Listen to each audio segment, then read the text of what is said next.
We do propose that we have proper coordination, stakeholder participation, and as we go on, each sector to prioritize possible response in terms of prime urgency, life-saving interventions, and immediate recovery and livelihood activities.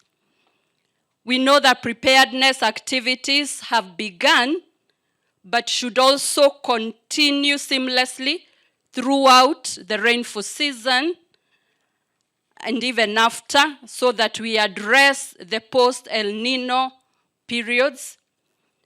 And we look forward to community preparedness through communication, early warning.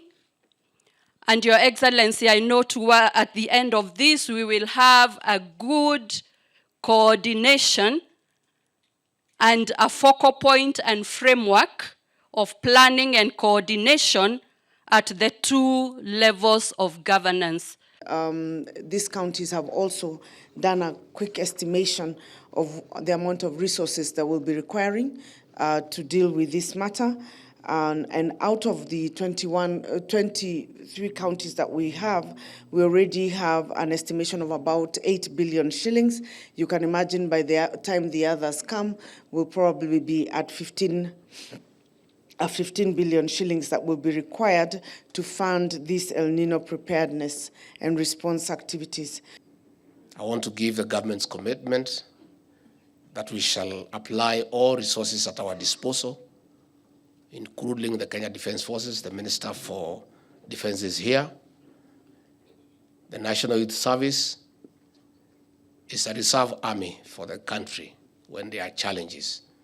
The National Youth Service will be available to help the counties that have cities and towns in cleaning and unclogging the drainage system so that we don't have a big problem in our cities. We have had a very big problem in Nairobi. We had a big problem in Nairobi in 1997, and we lost many lives.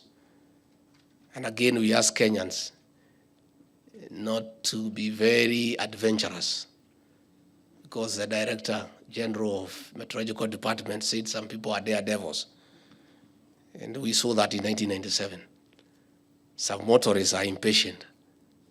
They want to drive through raging floods, and we lost many lives in 1997. We have dealt with the emergency area, and we distributed food to 200,000 people across the country, or 200,000 households, which is almost 1 million people, reaching 32 counties who have benefited. Some of the governors who are here will associate with the work that we have done.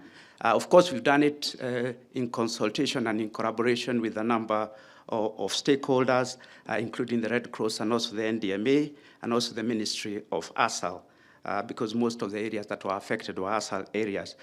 We have now pivoted into the area of water management and infrastructure through this partnership with the KDF and the Ministry of Defense, assessed about 500 boreholes, prioritized 360 boreholes across the country, which need repairs, some of them very minor repairs, but also others some significant repairs. We are continuing now we are commencing the work, or at least have started to commence the work, and given El Nino, we'll prioritize those areas that are low risk, El Nino counties, but also ensure that we complete them as quickly as possible in anticipation of what impact El Nino will have.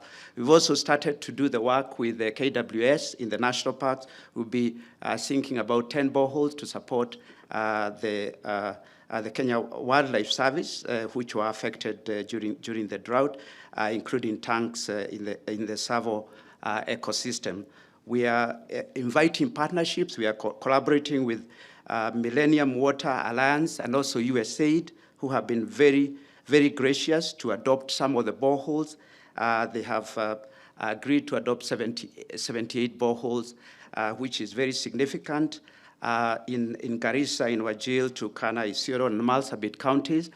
We will be encouraging others to come in and adopt boreholes because we have a framework that works, in addition to the work that we've already done We've also started to receive support from others, including the government of Brazil, who have donated $100,000 in the form of tanks and water storage, which will work with schools to see if we can be able to deliver that through, and working together with the World Food Program.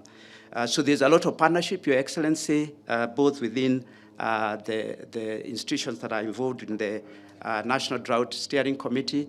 Remember, the National Drought Steering Committee is to complement the work that the government has been doing and also the development agencies have been doing. Now, switching over to El Nino, clearly there has been a lot of information that will be given today of immediate interest to us, both as CEO of Safaricom, but also some of the members of the steering committee, including the Media Association. We are happy to support with respect to early warning, communication, sensitizing, working in particular with the relevant ministries, particularly the CS ASAL. We have a lot of experience in this area, especially having dealt with, as the head of Red Cross has said, having dealt with this in the past in various parts of the country. The second area that we need to think about is the water management aspect, and that's why we will continue with the borehole project, which is a very critical enabler of both preserving water going forward, but also ensuring that we deal with the consequence beyond El Nino, because we know that drought will continue to be a major challenge in the future.